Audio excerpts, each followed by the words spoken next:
The federal government is now launching an investigation into Washington's Office of State Superintendent over transgender athletes in school sports. The Title IX Special Investigations Team says there are reports the state's requirements for school districts potentially violate federal law. But the Superintendent's Office of Public Instruction says it is in line with Washington's non-discrimination laws. In a statement, Superintendent Chris Reichdahl said in part, quote, "We will be following Washington state's laws, not a president's political leanings expressed through unlawful orders."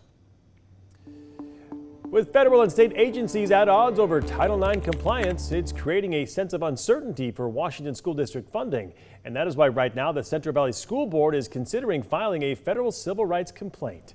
KREM 2's chief journalist Amanda Rowley is bringing you more to every story tonight with a look at the school board's drafted letter. Central Valley School District's board may file a federal complaint over conflicting Title IX directives. The board is seeking assurance of continued federal support and guidance on which orders to follow. The Central Valley School Board is caught between complying with state and federal law regarding transgender athletes. Each side is saying that they're going to withhold funding if you don't comply.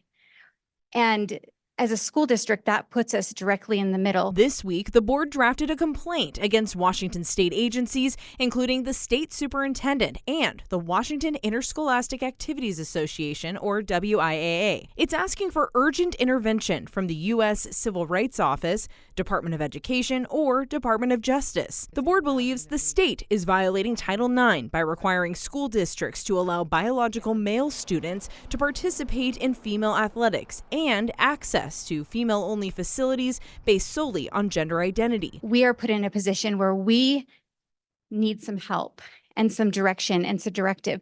And we also want to really protect the funding that our district has. The draft complaint claims violating Title IX executive orders would jeopardize essential federal funding for the district. It estimates more than $12.8 million in federal funding for the 2024-2025 school year. The board says losing those funds would be devastating for the students and community. The complaint also asks whether federal orders override state policies to determine which directives the district should follow. It is not to pick a fight with OSPI. It's actually the opposite. We're asking the federal government to deal with OSPI. The Meade School District sent a similar letter to the federal government last month. In it, the board urges federal officials to intervene in conflicting directives from the state and federal government. Bye. The Central Valley School Board is meeting on Monday to choose a final version of its complaint. Amanda Rowley, KREM 2 News.